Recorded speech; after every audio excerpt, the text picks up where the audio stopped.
Hello folks, Typhoon Carter here, and I bring to you another Smogon Premier League 17 matchup. This is a Week 4 showdown between 199 of the Grande Bigs and Void of the Wi-Fi Wolfpack.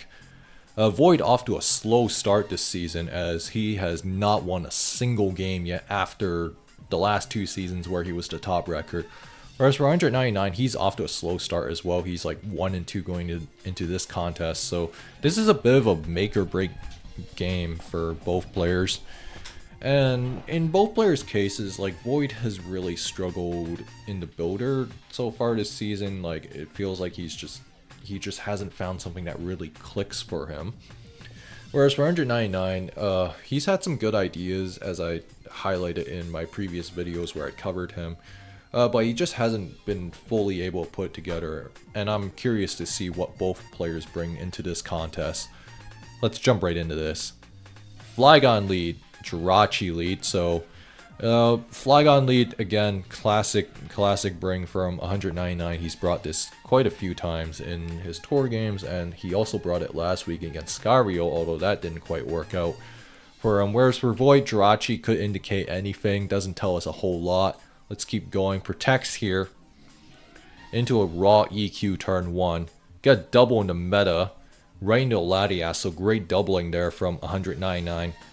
Full pairs there, we don't know if that has rocks, it probably does. Whereas the Latias gets reflect up, Donphan's gonna come in. Starmie's going to threaten this Donphan, so 199 is making a lot of fantastic position no play.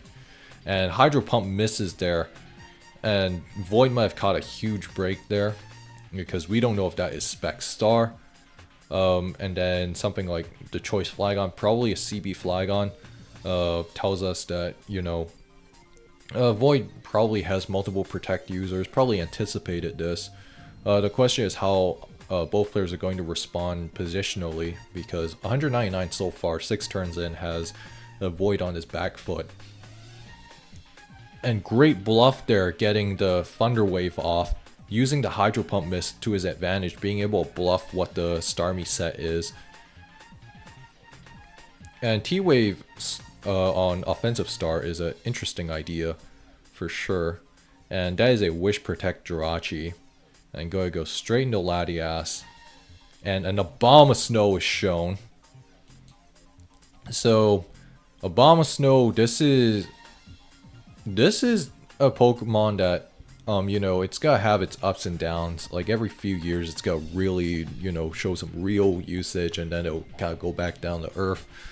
But this is like another beneficiary of the sleep ban, where Abomasnow doesn't have to worry about Breloom nearly as much. I mean, it still has to worry about Infernape and other things, but Hail is such a powerful tool here because in this matchup, if Void does not have a Tyranitar to offset the weather, then something like a Jirachi, that damage is going to stick. Same thing with Donphan. And Latias does not want to stick around. And just got a T-Wave there, so good play by 199 to avoid the T-Wave there. But meta's on a bit of a timer, and gotta get Reflect up here. And Starmie could trade T-Wave, but instead going to bring the Tyranitar into the game. And if you're 109, I would just Hydro Pump here. Unfortunately misses. And the reason why 199 does not does not switch out Starmie is because if the Tyranitar is paralyzed and Starmie switches out, there is no way to punish Void if he clicks Pursuit.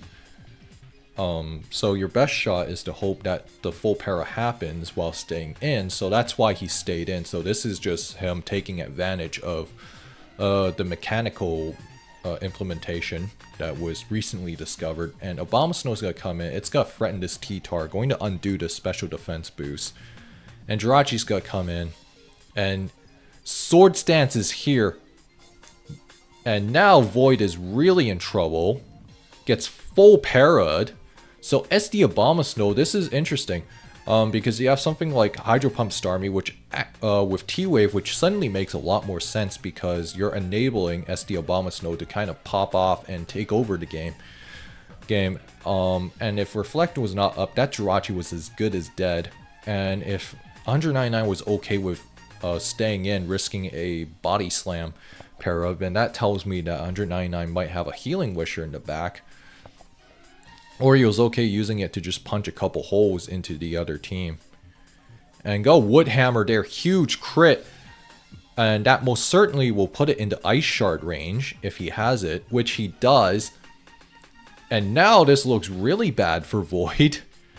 Has to bring out the Magneton, hoping that Flash Cannon does enough. Going to get counter trapped though. And Magneton on this team makes a ton of sense up for 199 because of the fact that something like Abomasnow and Flygon are going to be walled by Skarmory. And Donphan's going to come in here. It will get the spin off against the Gyarados. This might be T-Wave Gyra if 199 is trying to enable the Abomasnow. And Breloom is the last here. And Void didn't bring it in because of the SD boost and huge waterfall crit there. That was devastating, but with the way the game was playing out, I think 199 was going to win this game no matter what, because all the Gyra is doing is providing chip damage. And with the Hail, you can see how Void can't really, you know, heal up with Jirachi. So we see the power of Hail really kicking in here, and 199 is just going to win this game, and he is going to go to 2-2 in the season. Void now off to a dreaded 0-4 start. So talk about a disastrous run. And 199's team, I mean, this was like a pretty cool team. For one, he brought an actual trapper so that he has a way to deal with Skarm. Now, if it was Shed Skarm, then I would probably just cried, but not the point. And this Starmie fantastic lure because of the fact that he took advantage of the Hydro Pump miss against the Jirachi in order to get the T-Wave off, or like disguise it per se, because there was no chip damage incurred yet. So 199 still had the element of surprise working in his favor.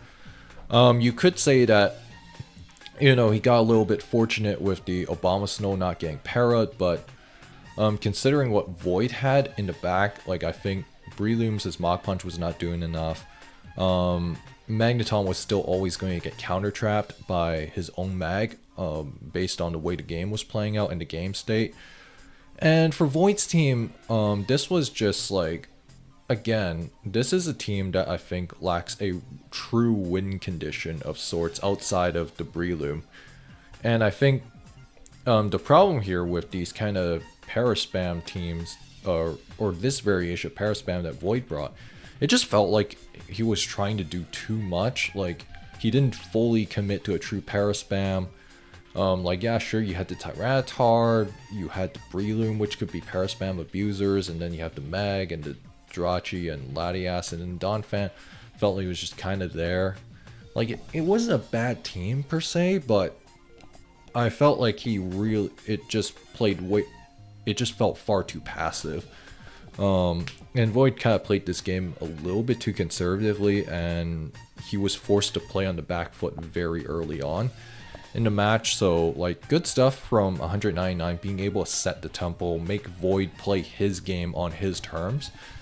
And then the crit on Breloom, I don't think it was nearly as relevant because of the fact that, one, his remaining pieces were Tyranitar, Donphan, and then even Seed Bomb did a decent amount of damage. It was like, assuming this is like CB Gyra or something, like, I don't know, 37% was like a lot of damage.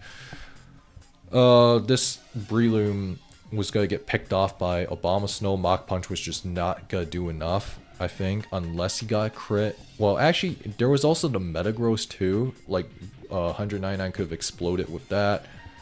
And then, like, you know, it probably would have been down to 20%, and something like the CB Flygon was just going to take care of things. And if you go Donphan, go Tyranitar, well, that's free Obama entry.